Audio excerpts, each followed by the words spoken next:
Aduh, namina teh saha namanya teh siapa? Nami Edwin apa? Edwin Septian. Pekerjaannya apa? Dagang Pak Haji. Di mana? Di Alpamidi. Dagang di harapan Alpamidi. Dagang naon? Dagang ayam goreng. Oh, lamun sore. Mun sore. Istrina orang mana? Istrinya orang Cilegon. Oh, Edwin mah asli Karawang. Asli Karawang. Nekunin usaha ayam goreng? Baru itu usahanya Pak. Sebelumnya? Punya apotek cuman bangkrut. Oh. Nanti apotek jadi ngedagang goreng ayam?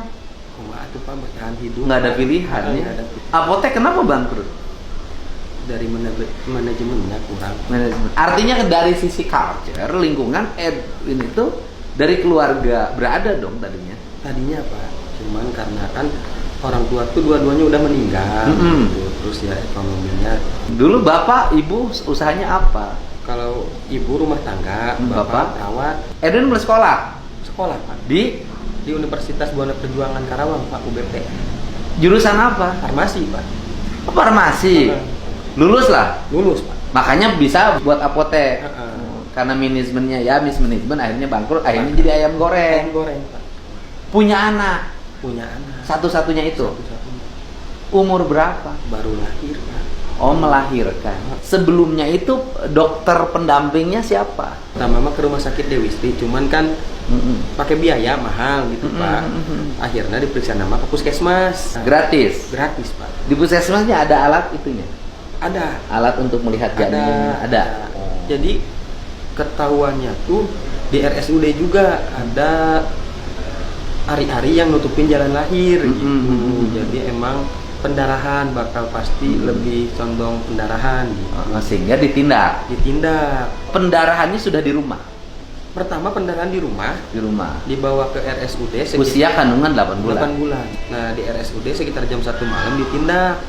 Tuh kata dokter apa yang jaga bilang ini kalau pendarahan lagi harus segera diterminasi. Kemudian dibawa ke ruang kelahiran. Belum, Pak. Jadi baru masuk ruang rawat inap dulu jam 5 subuh tuh. Masuk rawat inap baru ada pemeriksaan lagi dari dokter jaga juga bilang kondisi itu juga pendarahan lagi Pak. Terus dia konsul sama dokter penanggung jawabnya, spesialisnya.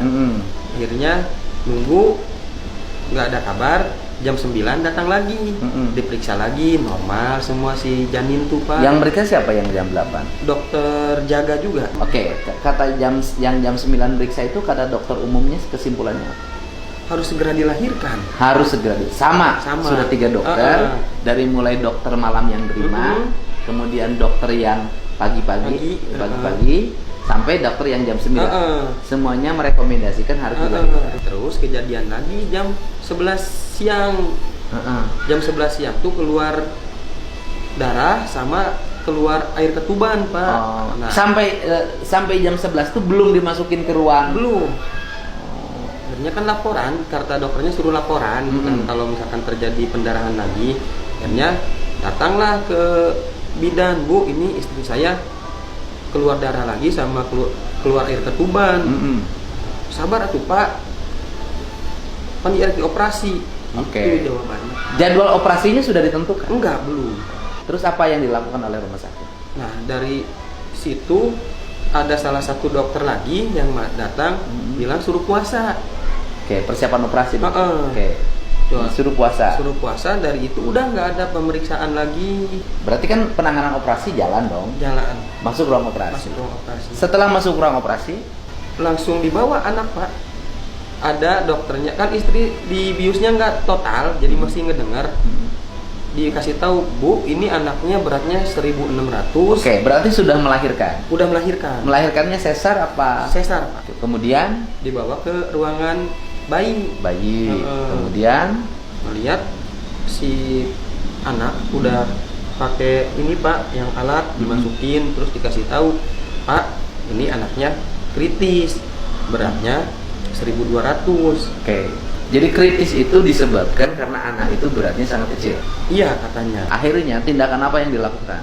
Cuman katanya dipasang alat bantu doang sebisa mungkin, terus nggak dimasukin ke ruangan inkubator. dimasukin ruangan inkubator, cuman nggak dimasukin ke ruangan ICU bayi gitu Pak. Oh. Nah terus tidak dimasukkan ke situ. Terus? Nah terus Edwin teh udah ngajanin, udah paling ada 15 menit disuruh keluar lagi, katanya mau dilakuin tindakan.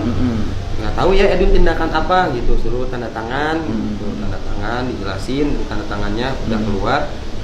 Terus sekitar jam 10.55 tuh dipanggil lagi bahwa anak tuh meninggal dunia. Jam 10 malam. Jam 10. Jadi dalam kerangka pemahaman Edwin adalah peristiwa ini terjadi karena keterlambatan penanganan.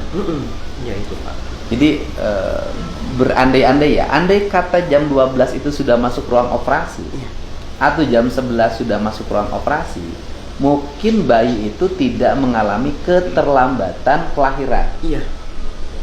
Pak. Sehingga ketika lahirnya dalam keadaan masih bugar bayi. Iya. Terus sama dari perlakuan pasca operasinya, sesudah operasinya juga. Dokternya sudah bilang ini Pak nanti obatnya dikasihkan ke bidan. Setelah itu kalau misalkan istri kesakitan, langsung aja minta ke bidan, suruh disuntikin obatnya. Edwin kan ingat itu Pak, datang lagi lah istri kesakitan, udah lemas, sudah nahan sakit. Itu bilang, Bu ini istri saya kesakitan. Kata dokter kalau sakit suruh disuntikin. Bapak tahu jadwal obat nggak? Gitu teman-teman. Nah Bu ini istri saya kesakitan, kalau ibu nggak mau masukin saya bilang ke dokternya gitu. Akhirnya dia datang, dimasukin, cuma sambil marah-marah Pak. Oke, jadi ada aspek perlakuan dari tenaga medis yang Bapak tidak bisa menerimanya atas sikap-sikap yang tidak menunjukkan sikap profesionalisme, yaitu bersikap ramah terhadap pasien yang sedang mengalami trauma psikologi. Gemper kata orang Sunda, panik. Apa yang membuat Bapak marah? Demo sendiri, bawa mikrofonnya pinjam dari mana itu? Organisasi di kampus Pak. Organisasi apa? Himpunan Mahasiswa Islam. Oh, anak HMI. HMI Pak. Waduh, pinjam ke anak-anak HMI. Pinjam aing naik demo. Mohon Pak, eta gitu percayaan. Nu bener Bang, arek demo sorangan bener ieu mah. Geus neung teuli dan hate. Pokoknya nyeri hate. Nyeri hate. Di pasihan tak aya koordinasi kumaha-kumaha, datang we spontan ka ditu. Berdemo lah. Berdemo. Setelah itu apa pesannya lagi buat jajaran rumah sakit? Memang dalam prosedur penanganan pasti tidak yang sempurna, Pak. Cuman alangkah baiknya Edwin dipertemukan gitu dengan pihak-pihak tersebut gitu. Bukan hanya dari direkturnya hanya sekedar meminta maaf doang. Tapi butuh penjelasan gitu. Jadi Edwin tuntutannya hanya satu, bahwa ingin ada penjelasan secara teknis. Secara teknis. Para pihak yang dianggap bersalah dalam menangani masalah ini, yang dianggap ya, karena saya nggak tahu bersalah atau tidak, untuk minta maaf pada Edwin. Dan itu selesai masalahnya. Selesai Pak sebenarnya. Saya juga atas nama pemerintah Provinsi Jawa Barat, apabila bahwa tindakan-tindakan apabila tindakan-tindakan yang dilakukan oleh seluruh jajaran rumah sakit itu tidak sesuai dengan harapan, masih ada kekurangan, itu juga saya minta maaf. Gitu loh, saya minta maaf, dan kemudian saya akan meminta jajaran rumah sakit di Kabupaten Kerawang yang tempat Edwin istrinya dirawat untuk segera memperbaiki apabila ada kesalahan-kesalahan. Tetapi Edwin pun nanti harus bisa menerima apabila mereka bisa memberikan penjelasan secara medik.